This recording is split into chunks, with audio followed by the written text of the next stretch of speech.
سے مدد مانگتا ہوں، اور آپ نے اللہ سے مانگنا ہے اور اللہ قبول بھی کرتا ہے، اللہ قبول بھی، اللہ سنتا بھی ہے۔ آپ دیکھیں، آپ حضرت یونس علیہ السلام تھے، بہت ہی خوبصورت اگزامپل ہے ان کے۔ یونس علیہ السلام جب مچھلی کے پیٹ میں تھے، ٹھیک ہے، مچھلی کے پیٹ میں کیا تھا؟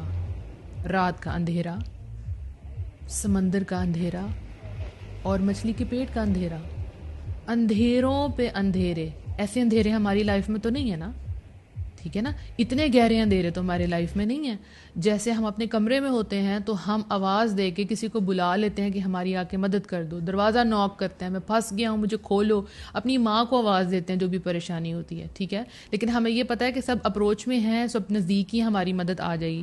لیکن ایک وہ انسان جس کی لائف میں لیئرز ہیں اندھیروں کی، کوئی باہر نہیں جانتا کہ وہ بندہ کس حالت میں ہے۔ کبھی کبھی ایسے موقع آ جاتے ہیں نا ہماری لائف میں، کسی کو نہیں پتہ ہوتا ہمارے اندر کیا چل رہا ہے، لیکن ہمارے اندر بڑے اندھیرے ہوتے ہیں۔ لیکن حضرت یونس علیہ السلام کا واقعہ آپ دیکھیں کہ وہ کیسا اندھیرا تھا، کیسا اندھیرا تھا وہ، یہ فزیکل یعنی دیکھنے والا اندھیرا بھی تھا۔ جو آپ لوگوں کے اندھیرے ہیں وہ سامنے تو نظر نہیں آ رہے ہوتے۔ تو وہ جب مچھلی کے پیٹ کے اندر تھے تو انہوں نے کیا پکارا تھا؟ لا الہ الا انت سبحانک انی کنت من الظالمین۔ انہوں نے اللہ کو پکارا تھا اور اعتراف کیا تھا کہ یا اللہ میں ہی ظالموں میں سے ہوں۔ تو اللہ نے ان کی سن لی، اللہ نے ان کو ان اندھیروں سے، تینوں اندھیروں سے باہر نکال دیا، کیونکہ انہوں نے اللہ کو پکارا تھا، انہوں نے کسی اور کو نہیں پکارا تھا۔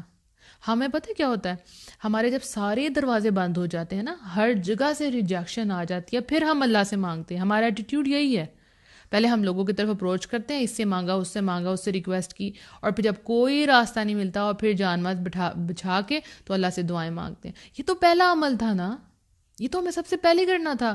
وَاسْتَعِينُوا بِالصَّبْرِ وَالصَّلَاةِ، صبر اور نماز سے اللہ سے مدد طلب کرنی تھی، ٹھیک ہے نا۔ تو ہم نے تو ایسا کیا ہی نہیں، نہ تو ہم نے صبر کیا اور نہ ہی ہم نے اللہ سے مانگا۔ تو یہ دعا جو ہے یہ ایک عبادت ہے، ٹھیک ہے۔ تو اللہ کو چھوڑ کر کسی اور کو نہیں پکارنا، کبھی بھی نہیں پکارنا، کچھ بھی ہو جائے اپنے ہاتھ آپ کے اللہ کے آگے اٹھنے چاہیے۔